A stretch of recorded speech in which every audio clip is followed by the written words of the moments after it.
আমার ভাতিজা খুব আকর্ষণীয় ছিল এবং তাকে দেখলে আমি আবেগপ্রবণ হয়ে পড়তাম। তাকে দেখলে আমার মন কেমন জানি করত। একদিন আমি সিদ্ধান্ত নিলাম, এই সুযোগে আমি আমার ইচ্ছা পূরণ করব। আমার স্বামী কয়েকদিনের জন্য শহরের বাইরে চলে গিয়েছিলেন। সেই রাতে আমি আমার ভাতিজার ঘরে গেলাম এবং ধীরে ধীরে তার পাশে শুয়ে পড়লাম। যখন রাত গভীর হয়ে গিয়েছিল, সে আমাকে দেখে অবাক হয়ে জিজ্ঞেস করল, আমি কি চাই? আমার নাম ছিল সোনালী এবং আমি আমার শ্বশুরবাড়িতে স্বামীর সাথে সুখী ছিলাম। কিন্তু অজানা কারণে আমি আমার ভাতিজার প্রতি আকৃষ্ট হয়ে পড়েছিলাম। সে ছিল আকর্ষণীয়, যদিও আমার স্বামী আমাকে কখনো বলেনি যে তার এমন একটি ভাগ্নে আছে। আমাদের বাড়িতে একজন কাজের মেয়ে কাজ করত, আর আমি নিজেও বাড়ির কাজ করতাম। একদিন আমি লক্ষ্য করলাম আমার ভাতিজা আমাদের বাগানে গাছে পানি দিচ্ছে। সে বারবার আমার দিকে তাকাচ্ছিল। আমি তার প্রতিটি পদক্ষেপ লক্ষ্য করছিলাম এবং বুঝতে পারছিলাম যে সে আমার দিকেও আগ্রহী। আমার গল্পগুলো তোমরা শুনো, কিন্তু সাবস্ক্রাইব করো না। দয়া করে গল্পগুলো ভালো লাগলে ভিডিওটি লাইক, শেয়ার এবং চ্যানেলটি সাবস্ক্রাইব করো প্লিজ। আমি ভেবেছিলাম আমার বয়স 25 হলেও আমি এমনভাবে নিজেকে সাজিয়ে রাখতাম যেন আমার বয়স 17 বা 18 মনে হতো। তরুণ বয়সে আমার চেহারা ছিল আকর্ষণীয়, কিন্তু আমি জানতাম আমার ভাতিজা খুব লাজুক। সে কখনো প্রথমে কিছু বলার সাহস করবে না, কারণ আমার স্বামী তাকে সবসময় নিয়ন্ত্রণ করতেন। ছোটখাটো বিষয়েও তাকে সতর্ক করতেন, এটা করো না, ওটা করো না। এই কারণেই সে তাকে ভয় পেত এবং আমার দিকে আগাতে সাহস করত না। কিন্তু আমি জানতাম কেউ না কেউ প্রথম পদক্ষেপ নেবে। আমি বা আমার ভাতিজা, কেউ একজন। আমি ভাবছিলাম যে যদিও আমি আমার স্বামীর সাথে খুশি ছিলাম, তবুও সেই পূর্ণ সুখ আমি তার কাছ থেকে পাইনি, যা একজন নারী একজন পুরুষের কাছ থেকে যা চায়। এইসব ভাবতে ভাবতে 10 দিন কেটে গেল। এই 10 দিনের মধ্যে সে আমার হৃদয়ে একটি বিশেষ জায়গা করে নিয়েছিল। তার কথা বলার ধরন ছিল অত্যন্ত সুন্দর। সে খুব মধুর সুরে আমার সাথে কথা বলতো। অন্যদিকে আমার স্বামী আমার সাথে সবসময় কঠিন ভাষায় কথা বলতেন, যা আমাকে কষ্ট দিত। তবে আমার ভাতিজা সুনীল আমার সাথে খুব ভদ্রভাবে কথা বলতো, আমাকে সম্মান করত। সুনীলের প্রতি আমার মনোযোগ বৃদ্ধি পাচ্ছিল এবং আমি অনুভব করছিলাম যে তার প্রতি আমার আকর্ষণ বাড়ছে। আমি এ বিষয়ে কাউকে বলতে চেয়েছিলাম, কিন্তু জানতাম যে বললে সমস্যার সৃষ্টি হতে পারে। আমি যদি কাউকে বলতাম, তারা আমার সম্পর্কে অপবাদ ছড়াতো এবং আমার স্বামীও আমাকে ছেড়ে দিতে পারত। তাই আমি এটি গোপন রেখেছিলাম, কিন্তু আমার হৃদয় তখন আমার ভাতিজার জন্য ব্যাকুল ছিল।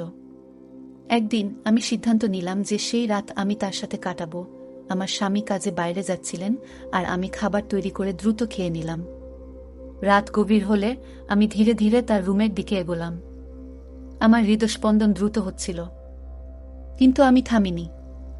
দরজা খুলে ভেতরে ঢুকলাম এবং তার পাশে শুয়ে পড়লাম। আমার হাত তার বুকে রেখে আমি চাদর সরালাম এবং তখনই আমার মাথা ঘুরে গেল। এটা আমার ভাতিজা ছিল না, আমি প্রথমে খুব খুশি ছিলাম, কারণ আমার স্বামী সবসময় আমার যত্ন নিতেন। কিন্তু সেই রাতে সবকিছু বদলে গেল। তার কিছু আচরণ ছিল খারাপ। তিনি মাঝে মাঝে আমার সাথে খুব রুডভাবে কথা বলতেন, যা আমার খারাপ লাগত। আমি পরিবারের একমাত্র মেয়ে ছিলাম যে স্নাতক পর্যন্ত পড়াশোনা করেছে, কারণ আমাদের গ্রামে মেয়েদের বেশি পড়তে দেয়া হতো না। তবে আমার বাবা মা আমাকে স্নাতক পর্যন্ত পড়াতে উৎসাহিত করেছিলেন। আমি আশা করেছিলাম যে যার সাথে আমি বিয়ে করব সে শিক্ষিত হবে, কিন্তু দুর্ভাগ্যবশত আমার স্বামী তেমন শিক্ষিত ছিলেন না। তবে তার ধনসম্পদ দেখে আমার বাবা মা আমাকে তার সাথে বিয়ে দিলেন। আমাদের শ্বশুর বাড়ি ছিল খুব বড় এবং আমার আরামের জন্য আমার স্বামী গ্রামে একটি বড় বাড়ি তৈরি করেছিলেন, যেখানে আমরা থাকতাম। আমি নিজেই সব কাজ করতাম, কিন্তু সময়ের সাথে সাথে আমি ক্লান্ত হয়ে পড়লাম এবং আমার স্বামীর কাছে অনেকবার অভিযোগ করতাম। আমি বলতাম, এত বড় বাড়ির সব কাজ আমি একা করতে পারবো না, আপনি একজন সহকারী নিয়োগ করতে পারেন যে আমার কাজে সাহায্য করবে। কিন্তু তিনি সবসময় বলতেন, এর দরকার নেই, তুমি এত সুন্দর যে আমি চাই না তুমি অন্যের সাহায্য নাও। এজন্যই তোমাকে আমার পরিবারের কাছ থেকে দূরে এনেছি। তার এই কথাগুলো মাঝে মাঝে আমার মন খারাপ করত, কিন্তু আমি জানতাম এটাও ছিল ভালোবাসার একটি ধরন। হ্যাঁ, আমার স্বামী আমাকে গভীরভাবে ভালোবাসতেন এবং আমাকে সবসময় কাছে রাখতে চাইতেন, কিন্তু তার কথা বলার ধরন এবং আচরণের কারণে আমি তাকে তেমন ভালোবাসতে পারতাম না। আমি অনেকবার বলেছি যে তিনি তার কথা বলার ধরন পরিবর্তন করা উচিত, কিন্তু তিনি কোনো গুরুত্ব দিতেন না। ছোটবেলা থেকেই তিনি এমন পরিবেশে বড় হয়েছেন যেখানে অর্থ উপার্জনের প্রতি বেশি মনোযোগ দেওয়া হতো। সময় চলে গেল এবং আমি ঘরের কাজ করতে করতে ক্লান্ত হয়ে পড়লাম। আমার স্বাস্থ্যও ভালো ছিল না। অবশেষে তারা আমার জন্য একটি কাজের মেয়েকে নিয়োগ করল। দিনমজুর মহিলার সাথে আমার খুব ভালো সম্পর্ক ছিল, আমরা সারাদিন হাসিঠাট্টা করতাম। তিনি আমার স্বামী আসার আগে তার বাড়িতে চলে যেতেন। তবে একদিন আমার স্বামী একটি অদ্ভুত কাজ করলেন যা দেখে আমি হতবাক হয়ে গেলাম। আমাদের বাড়িতে একটি 18 বছরের ছেলেকে নিয়োগ করা হলো, যে বাগানে পানি দিত, ঘর ঝাড়ু দিত এবং বাইরে থেকে জিনিস আনত। আমি অবাক হয়ে গেলাম, কারণ আমার স্বামী সাধারণত কাউকে বাড়িতে রাখতেন না। আমি জানতে চাইলাম কেন এই ছেলে এখানে আছে।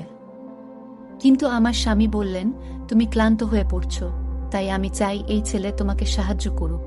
আমি অবাক হলাম যখন শুনলাম সেই ছেলেটি আমার স্বামীকে মামাজি বলে ডাকছে। তখন আমি বুঝতে পারলাম তিনি আমার স্বামীর ভাইপো। আমার স্বামী তাকে বাড়ির কাজে নিয়োগ দিয়েছেন। এই পরিস্থিতি দেখে আমি ভাবলাম, আমার স্বামী হয়তো আমার প্রতি সন্দেহ করছেন এবং আমার চরিত্র পরীক্ষা করতে চান। এটি ছিল তার এক বন্ধুর পরিকল্পনা, যিনি তার মতোই অশিক্ষিত ছিলেন। এই চিন্তা আমাকে দুশ্চিন্তায় ফেলে দিল, কিন্তু আমি জানতাম আমাকে বুঝদার হতে হবে। ভয়ে আমার মনটা এক মুহূর্তের জন্য থেমে গিয়েছিল। ভাবলাম এই সন্দেহ আমাদের সংসার ধ্বংস করবে। তবে আমার স্বামীর আচরণ আমাকে বলেছিল যে এটি সেরকম নয়, তিনি কেবল সাহায্য করতে চেয়েছিলেন। 4 দিন ধরে সেই ছেলেটি আমাদের বাড়িতে কাজ করছিল, কিন্তু আমি এখনো তার সাথে দেখা করিনি। 4 দিন পর যখন তাকে দেখলাম, আমি অবাক হয়ে গেলাম। সে খুব সুদর্শন ছিল। এমন সুদর্শন ছেলে আমি আগে দেখিনি। আমি যেন এক মুহূর্তের জন্য মুগ্ধ হয়ে গেলাম, কিন্তু আমার স্বামী আমার কাঁধে হাত রেখে আমাকে বাস্তবে ফিরিয়ে আনলেন। তিনি জিজ্ঞেস করলেন, সব ঠিক আছে তো? তারপর তিনি বললেন, এখন তোমার পরিচয় করিয়ে দিই। এই ছেলেটি আমার বন্ধুর ছেলে, সে খুব গরিব। আমার বন্ধু অনুরোধ করেছিল যাতে আমি তাকে এখানে এনে কাজ দিই। আমি তার দিকে তাকিয়ে থাকলাম, তার চেহারা খুব সুন্দর ছিল। আমার স্বামী সবকিছু বুঝতে পেরেছিলেন, তাই তিনি আমাকে সেখান থেকে নিয়ে ভিতরে চলে গেলেন। হাঁটতে হাঁটতে আমি একবার বা দুবার ফিরে তাকালাম। এরপর আমি সেই ছেলেটির সাথে কথা বলতে শুরু করলাম। সে খুব ভালো কাজ করত এবং তার কথা বলার ধরনও সুন্দর ছিল। ঘটনাটি বেশ অদ্ভুত ছিল এবং সেই ছেলেটির প্রতি আমার স্বামী বিরক্ত ছিলেন, কারণ সে তার এক বিশেষ বন্ধুর ভাতিজা ছিল। প্রতি সপ্তাহে আমার স্বামীকে শহরে যেতে হতো এবং এইবারও সে শহরে চলে গেল। সেদিন আমি সিদ্ধান্ত নিলাম যে আজ আমি আমার ইচ্ছা পূরণ করব এবং রাতটি সুনীল এর সাথে কাটাবো। আমি পুরো দিন সেই মুহূর্তের জন্য অপেক্ষা করছিলাম এবং রাতে ধীরে ধীরে সুনীল এর ঘরে ঢুকে তার বিছানায় শুয়ে পড়লাম। আমি তার শরীরে হাত রাখলাম। সুনীল ঘাবড়ে গিয়ে বলল, তুমি এখানে কেন? তারপর আমি তাকে আমার ভালোবাসার কথা জানালাম। আমরা সেই রাতে একসাথে অনেক সময় কাটালাম এবং মনে হলো সত্যিকারের সুখ পেলাম। অবশেষে আমি আমার রুমে ফিরে গিয়ে ক্লান্তিতে ঘুমিয়ে পড়লাম এবং সেই রাতে খুব ভালো ঘুম হলো। সকালে যখন আমার ঘুম ভাঙল তখন আমি বেশ ভালো অনুভব করছিলাম, কিন্তু সুনীল এর মুখ দেখে মনে হলো সে খুবই অনুতপ্ত। আমার আবার ইচ্ছা হলো তার সাথে সময় কাটানোর, কিন্তু আমার স্বামী বাসায় না থাকায় সুযোগ হলো না। তবে আমি সুনীল এর রুমে গিয়ে ধীরে ধীরে তার পাশে শুয়ে পড়লাম এবং তার গায়ে হাত রাখলাম। সে সঙ্গে সঙ্গে কথা বলতে শুরু করলো। আমি চাদর সরাতেই চমকে উঠলাম, কারণ সেখানে আমার 18 বছরের ভাতিজা নয়, আমার নিজের স্বামী শুয়েছিল। আমার চোখ বিস্ময়ে বড় হয়ে গেল এবং আমি ভয়ে কেঁপে উঠলাম। স্বামী রেগে গিয়ে আমার মুখে চড় মেরে বলল, তুমি কি ভেবেছিলে তুমি এটা করতে পারবে আর আমি জানবো না? সুনীল আমাকে সব বলেছে গত রাতে। তিনি আরও বললেন, আমি অনেক দিন ধরে তোমার চালচলন লক্ষ্য করছিলাম। তোমার সব পরিকল্পনা আমি জানতাম। তুমি আমাকে ঠকাতে চেয়েছ। আমি এই কথা শুনে ভীষণ কষ্ট পেলাম এবং ভয়ে মরে যেতে চাইলাম, কিন্তু এটাকে স্বপ্ন মনে করে উপেক্ষা করেছিলাম। কিন্তু এখন বাস্তবতাটা আমার সামনে দাঁড়িয়েছিল। স্বামীর রাগ এবং দুঃখ তার মুখে স্পষ্ট ছিল এবং তার চোখে হতাশা এবং ক্ষোভ দেখতে পাচ্ছিলাম। তার সেই দৃষ্টিতে আমি কাঁপতে লাগলাম, মাথা ফেটে যাচ্ছিল, শ্বাস নিতে পারছিলাম না। আমার স্বামী বললেন, তুমি তোমার নিজস্ব ফাঁদে পড়েছ। তুমি শিক্ষিত হলেও ভালো মেয়েদের মতো আচরণ করনি।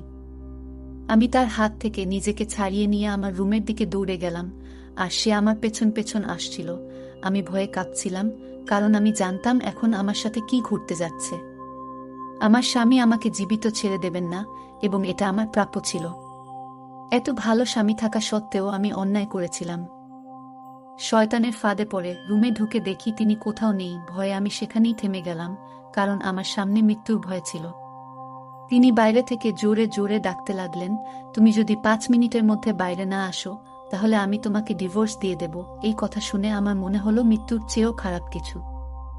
আমি বাইরে এসে তার পায়ে পড়ে বললাম, আমাকে মাফ করে দাও। আজ থেকে আমি এমন কাজ করব না। আমি আমার আবেগের কাছে হেরে গিয়েছিলাম। সে আবার আমার মুখে থাপ্পড় মেরে বলল, তুমি খুবই অসভ্য, তোমার লজ্জা নেই। আজ তোমাকে জীবিত রেখে দেব না। তিনি একটি লাঠি নিয়ে আমাকে মারতে শুরু করলেন। আমি আমার কাজের জন্য ক্ষমা চাইতে লাগলাম, কিন্তু তিনি থামলেন না। তিনি যন্ত্রের মতো মারতে লাগলেন। এই আমার সেই স্বামী, যিনি আগে আমার জন্য জীবন দিতেন। আমার স্বামী সবসময় আমার যে কোনো সমস্যায় পাশে দাঁড়াতেন এবং আমার সামান্য অসুবিধাতেও উদ্বিগ্ন হতেন। কিন্তু আজকের দিনটা আলাদা ছিল। রাগের বশে তিনি সম্পূর্ণ মেজাজ হারিয়ে ফেললেন এবং থামার কোনো লক্ষণ দেখালেন না। আমি তাকে ধাক্কা দিয়ে দূরে সরানোর চেষ্টা করছিলাম, ক্ষমা চাইছিলাম, কিন্তু তিনি কিছুতেই থামতে রাজি ছিলেন না। অবশেষে তিনি ক্লান্ত হয়ে লাঠি ফেলে দিয়ে বিছানায় বসে পড়লেন এবং আমার দিকে তাকিয়ে বললেন, আমি তোমাকে অনেক ভালোবাসি। তিনি আরও বললেন, তোমাকে এত সম্মান দিয়েছি, ভালোবাসা দিয়েছি, কিন্তু তুমি সব নষ্ট করে দিয়েছ। আমার সম্মান তোমার কাছে মূল্যহীন ছিল। তোমাকে মাথার মুকুট বানিয়েছি, কিন্তু তুমি তার যোগ্য ছিলে না।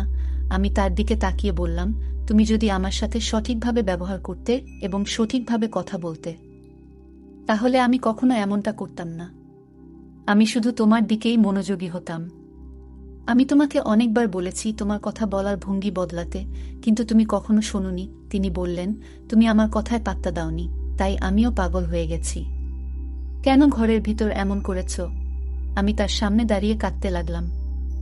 তিনি বিষণ্ণ চোখে তাকিয়ে বললেন, আমি তোমাকে এত সম্মান দিয়েছি, এত ভালোবাসা দিয়েছি, আর তুমি আমাকে এই শিক্ষা দিয়েছ যে আমার অনুপস্থিতিতে তুমি অন্য কারোর সাথে ঘুমাতে পারো। আমি তার দিকে তাকিয়ে বললাম, এর জন্য তুমিও দায়ী। তুমি যদি আমাকে সঠিকভাবে ভালোবাসতে, আমি কখনো এমনটা করতাম না। আমি তোমাকে একটা সুযোগ দিয়েছিলাম। প্রথম 2-3 দিন সব ঠিকঠাক ছিল, কিন্তু তারপর তুমি অনেক দিন আমার থেকে দূরে থাকলে, আমাকে ঠিকমতো সময় দিলে না। তখন আমি কি করব? আমি অন্য কারো প্রতি আকৃষ্ট হয়ে পড়লাম। আমার কি দোষ ছিল বলো? তুমি যদি ওকে রাখলে এত সব নাটক হতো না। আমি আমার ভুল মানতে রাজি নই। সে তখন একই কথা বলতে লাগল যে সে আমাকে পরীক্ষা করছে। দেখো, আজ আমার সন্দেহ বিশ্বাসে পরিবর্তিত হয়েছে এবং আমি খুব দুঃখিত যে তোমার মতো একটি মেয়ে আমার স্ত্রী। তখন তার কণ্ঠে শুধু দুঃখ ছিল। আমি সেই কথাটি শুনেছিলাম। আমার আফসোস ছিল যে আমার স্বামী আমাকে এত ভালোবাসলেও আমি তাকে ঠকাতে চেয়েছিলাম। কিন্তু আমি আমার ইচ্ছার কাছে হার মানতে বাধ্য হয়েছিলাম। এখন আমি কি বলবো? আমার স্বামী হঠাৎ রেগে গিয়ে মুখ লাল করে উঠে দাঁড়ালেন এবং আমার হাত ধরে কাছে নিয়ে এসে বললেন, আমি আর তোমার সাথে থাকতে পারবো না। কারণ যখনই তোমার মুখ দেখি, তোমার এই খারাপ কাজটা আমার মনে পড়ে। এই কষ্ট আমি সহ্য করতে পারি না। তিনি বললেন, আমি সহ্য করেছি, কিন্তু এখন আর এই কষ্ট সহ্য করতে পারি না। একজন পুরুষের সব কিছু সহ্য করতে পারি না, তাই আজ আমি তোমাকে তালাক দিয়েছি। এই কথা শুনে আমি যেন পাথরের মূর্তির মতো দাঁড়িয়ে রইলাম। 3 দিন আগে আমার জীবন সুখে পরিপূর্ণ ছিল। আজ আমি সম্পূর্ণ অসহায় হয়ে মাটিতে পড়ে গিয়েছিলাম। আমার স্বামী আমাকে এমন জোরে ধাক্কা দিয়ে মাটিতে ফেলে দিয়েছিল যেভাবে আমি প্রতিদিন নিজেকে তুলে দাঁড়াতাম। যদিও এটি আমার জন্য একেবারেই ঠিক ছিল না, কারণ আমি অন্য কারো প্রতি আকৃষ্ট হয়ে পড়েছিলাম। আমার স্বামীর অনুপস্থিতিতে আমি এসব করছিলাম। কিন্তু এখন আমার কান্নার কারণ হয়ে দাঁড়িয়েছে আমার চরিত্রের দাগ। আমি উঠে আমার জিনিসপত্র গুছিয়ে মায়ের বাড়িতে চলে এলাম, কিন্তু সেখানেও শান্তি পাইনি। আমার স্বামী আমার পরিবারের সবাইকে সব জানিয়ে দিয়েছিল, যার ফলে আমার মা, ভাই এবং ফুফু সবাই আমার সাথে খারাপ ব্যবহার করতে শুরু করল। একসময় আমি আমার স্বামীর ঘরের রানী ছিলাম, কিন্তু আজ আমার একটি ভুল আমার জীবনকে নষ্ট করে দিয়েছে। যারা আমাকে একসময় সম্মানের চোখে দেখত, তারা এখন ঘৃণার চোখে দেখে। আমি এতটাই লজ্জিত যে নিজের নামও মনে করতে পারছি না। মনে হচ্ছিল এখন আমার বেঁচে থাকার কোনো অধিকার নেই। বারবার সেই ছেলেটির কথা ভাবতে লাগলাম, যে আমাদের বাড়িতে না এলে হয়তো এই ভুলটা কখনোই ঘটত না। এখন আমি আমার বাবা মায়ের বাড়িতে কাজের মেয়ের মতো জীবন কাটাচ্ছি, কিন্তু আজও আমার ইচ্ছা আমাকে এভাবে বাঁচতে বাধ্য করেছে। মেয়েদের বিয়ের পর শ্বশুরবাড়ির লোকদের সম্মান করা তাদের কর্তব্য হয়ে দাঁড়ায়, কিন্তু একই মেয়ে যখন তার স্বামীর সম্মান নষ্ট করে, তখন সে সেই ঘরের জন্য অভিশাপ হয়ে দাঁড়ায়। তাই বিবাহিত মেয়েদের সবসময় তাদের স্বামীর সম্মান রক্ষা করা উচিত, কারণ বিয়ের পর তারা সম্পূর্ণ অপরিচিত পরিবেশে চলে আসে। গল্পটা কেমন লাগলো জানাতে ভুলবে না। আরও মজার মজার রোমান্টিক গল্প শুনতে চাইলে ভিডিওটি লাইক, শেয়ার এবং চ্যানেলটি সাবস্ক্রাইব করতে এবং বেল আইকনটি টিপতে ভুলবে না। ধন্যবাদ।